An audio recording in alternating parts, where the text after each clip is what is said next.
perkenalkan, nama saya Sani Vandaya Marisa Saragi. Saya di sini akan melakukan ataupun sedikit menjelaskan nantinya untuk melakukan terapi komplementer. Nah, di sini selain saya akan memperkenalkan diri saya juga ingin memberitahukan saya dari mahasiswa Universitas Sari Mutiara Indonesia semester 8. Dan selamat menyaksikan untuk video saya selanjutnya. Terima kasih. Baik, di sini saya akan menyampaikan terapi komplementer pada pasien stroke. Nah, yang dimana kita tahu stroke menduduki urutan ketiga yang paling terbesar penyakit di Indonesia baik pun di seluruh dunia. Mengapa demikian? Karena persendian di dalam luka badan ataupun misalnya mengalami kecelakaan, gangguan fisik itu bisa mengakibatkan stroke yang bisa mengganggu pikiran dan bisa juga itu akan berkelanjutan semakin lama.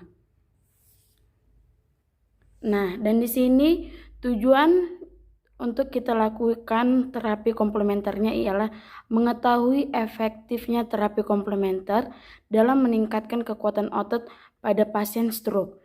Nah, yang dimana ada beberapa terapi yang harus kita terapkan dalam pasien yang mengalami stroke di terapi komplementer ini.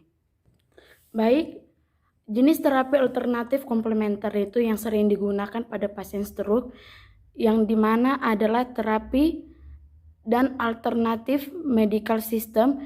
Jenis terapi body yang sering dilakukan untuk adalah melakukan yoga, meditasi, hipnosis, dan deep breathing exercise.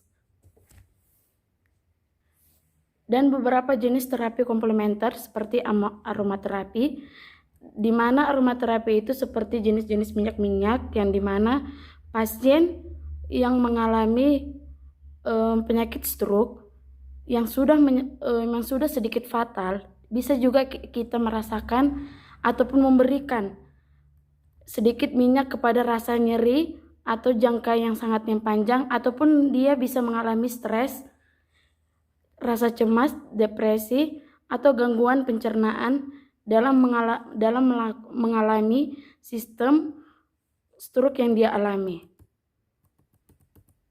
Akupuntur.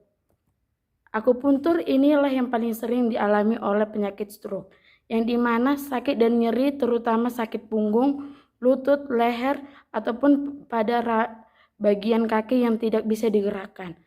Dari bagian tubuh kita ini juga stroke juga bisa mengalami beberapa macam yang sudah memutuskan saraf kita di. Oke, di sini juga ada yoga. Yoga mungkin salah satu terapi komplementer yang terkenal. Dalam yoga adalah terapi yang didasari dari fisioterapi India ataupun dari bagian kuno. Nah, yang dimana yoga itu juga bisa menangkal stres di bagian saraf kita untuk tidak mengalami kestresan dalam penyakit stroke kita tersebut.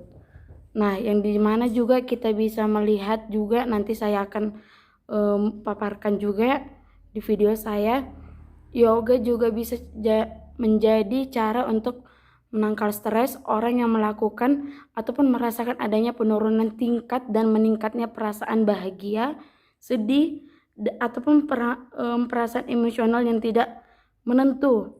Kadang juga yang sudah penyakit stroke tersebut bisa memarah ataupun gelisah ataupun mengalami kecemasan karena hidupnya sudah tidak berdaya lagi. Baiklah, sekian dari penjelasan saya. Nanti saya akan juga melakukan ataupun menerapkan artikel di mana penjelasan saya tersebut bisa dibaca juga di artikel saya. Terima kasih.